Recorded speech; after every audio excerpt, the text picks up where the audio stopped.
Kelas menengah, silahkan menangis berjamaah. Terpaksa makan tabungan, kena pajak beraneka ragam, masih dirusuh budget transportasi. Ini karena pemerintah tiba-tiba membuat sebuah wacana penghapusan subsidi KRL.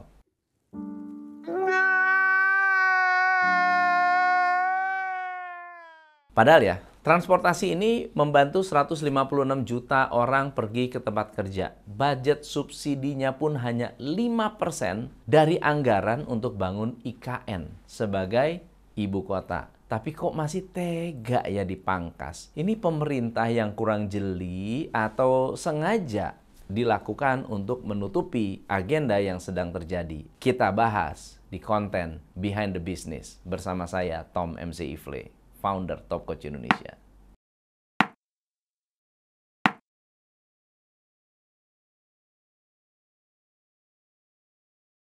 Pertanyaannya, kita kan punya masalah yang nggak jauh beda. Kok bisa pemerintah bikin regulasi KRL yang aneh? Kok kepikiran hapusnya itu subsidi buat warga non-Jakarta? Buat apa ada transportasi? Ya buat orang jalan-jalan. Yang non-Jakarta malah kena tidak ada subsidi. Itu kontradiktif. KRL yang harusnya jadi moda transportasi inklusif sekarang jadi eksklusif. Padahal 2022 Kementerian Perhubungan punya gerakan nasional kembali ke angkutan umum. Itu ide yang bagus. Tapi kenapa harus keluar jalur lagi? Gini, kalau kita ngomongin transportasi publik sebenarnya unik. Sering kita dipandang sederhana sebagai penghias kota. Banyak yang menghindari karena dinilai rawan, bahkan sering dituduh biang kemacetan. Padahal perannya dalam kemajuan daerah itu lebih dari itu. Bahkan udah banyak penelitian maupun konten yang menjelaskan betapa vitalnya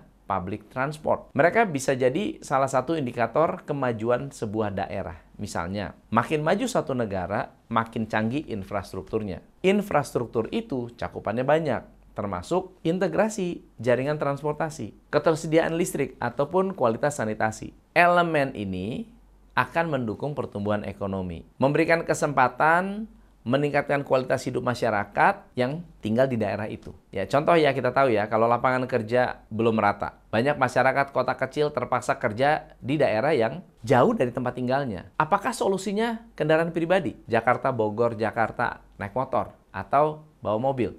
Ya enggak lah, itulah yang bikin macet. Maka negara yang berpendapatan rendah atau negara berkembang seperti kita ya butuh public transport. Dengan transportasi publik yang terintegrasi, kita dapat mengurangi kemacetan, menjangkau banyak daerah dengan cepat, mengurangi polusi udara, dan meminimalisir kecelakaan lalu lintas. Hal ini yang mendasari Singapura, Finlandia, Jepang, Korea Selatan, dan negara besar lain menjadikan transportasi publik sebagai moda transportasi utama.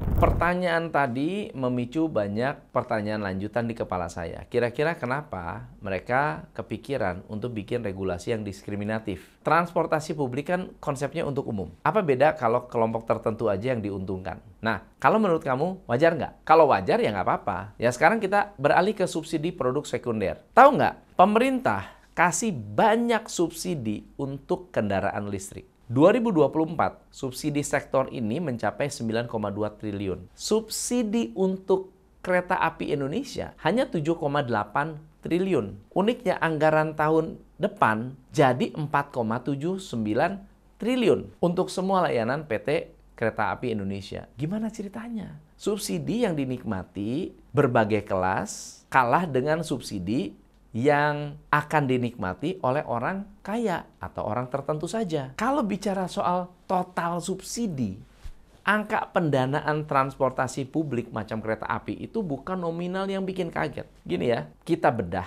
dengan satu perbandingan yang sederhana. Bangun IKN, dana yang dibutuhkan berapa? 466 triliun. Proyeknya belum kelar, anggarannya sudah 80 triliun. Oke? KRL sebagai komuter line Jabodetabek adalah tulang punggung transportasi publik dengan volume penumpang yang nambah terus. Di semester pertama tahun ini, mereka jadi bagian vital yang dimanfaatkan 156 juta orang dari berbagai kota satelit yang sudah ada dekat-dekat dengan Jakarta. Bahkan ada data yang menunjukkan bahwa rata-rata harian penumpang KRL itu mencapai 1 juta. 1 juta orang ya. Naik dari periode Januari-April yang mencapai 1.042.000 per hari. Perbandingan sederhana ini bisa jadi gambaran ada ketidakadilan dalam alokasi subsidi. Kenaikan tarif KRL, perubahan skema subsidi, bisa jadi ini wacana yang menarik, lucu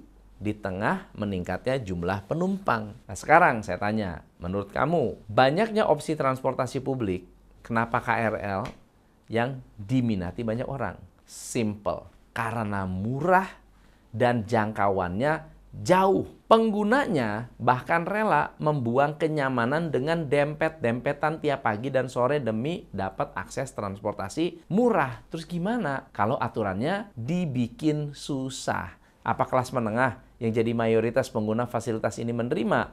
Bayangin kalau regulasi ini bikin jumlah pengguna harian KRL turun 10% aja. Bahkan ada 100 ribuan pengguna yang hilang. Kalau jumlah ini dikali biaya termurah aja ya, mereka akan kehilangan 300 juta, itu sehari.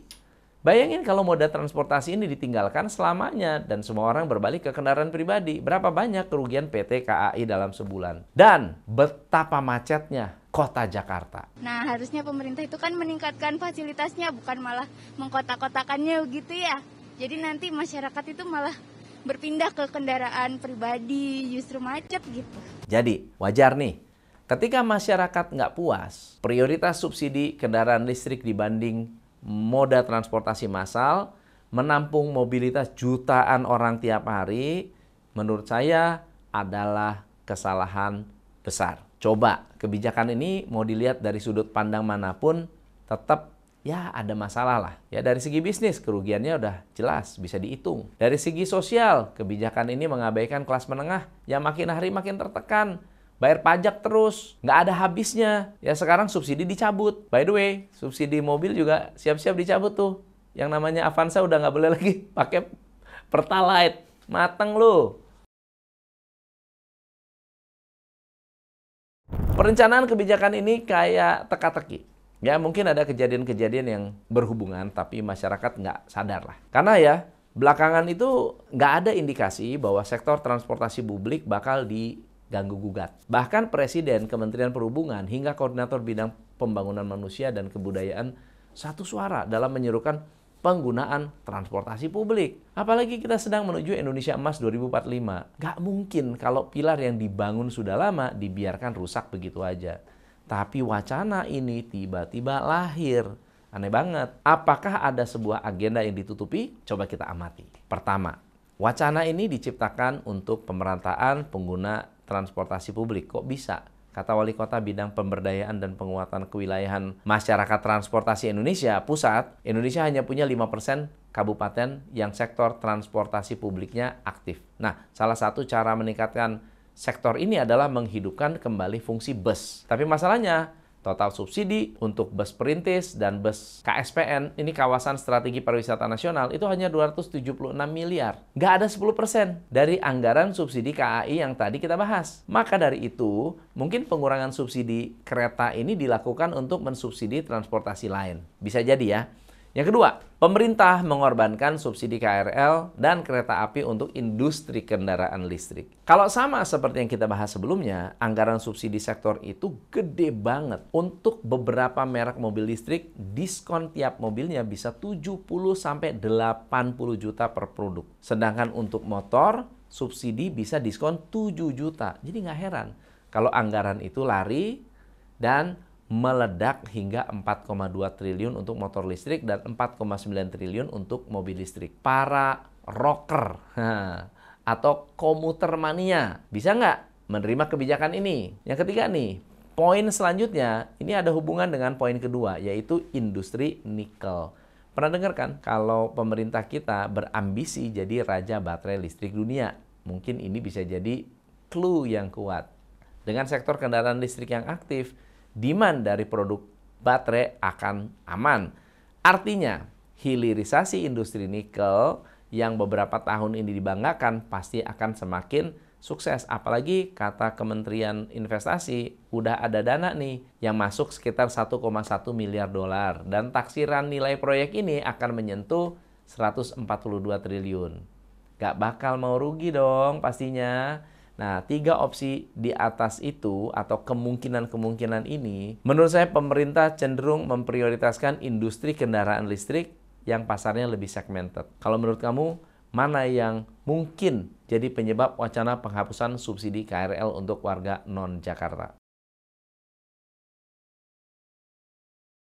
Ada satu hal yang mungkin nggak disadari dari setiap wacana kebijakan pemerintah, yaitu efek yang timbul setelah kebijakan itu. Jadi kalau dinilai ekonomi perorangan, mungkin dampaknya kecil. Tapi kalau dianggap atau dihitung dampak untuk sektor bisnis lain, gimana? Nih ya, contoh ya. Tidak semua pengguna KRL adalah pekerja kantoran. Gimana kalau mereka adalah perantau, yang kemudian profesinya adalah karyawan di UKM atau UMKM. Harga KRL naik akan berdampak pada pengeluaran mereka. Stresnya pasti naik, outputnya bisa menyerang produktivitas. Akhirnya bisnis kecil bisa kena dampak. Yang kedua, kalau kita sekarang banyak konten kreator kuliner yang manfaatin transportasi publik untuk menjangkau tujuan kontennya. Ya mereka luar biasa karena banyak usaha terbantu setelah konten kreator ini viral. Tapi bayangin kalau wacana baru yang kita bahas tadi membuat konten kreator malas konten. Bisa jadi usaha makanan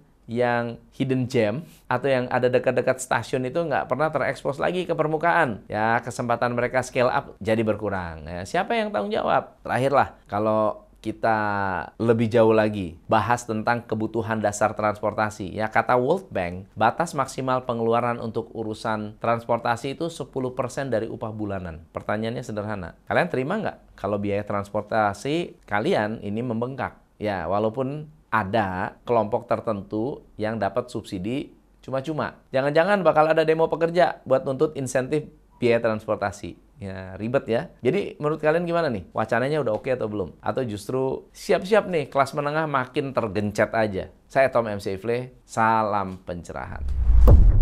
Hanya di Top Coach Indonesia.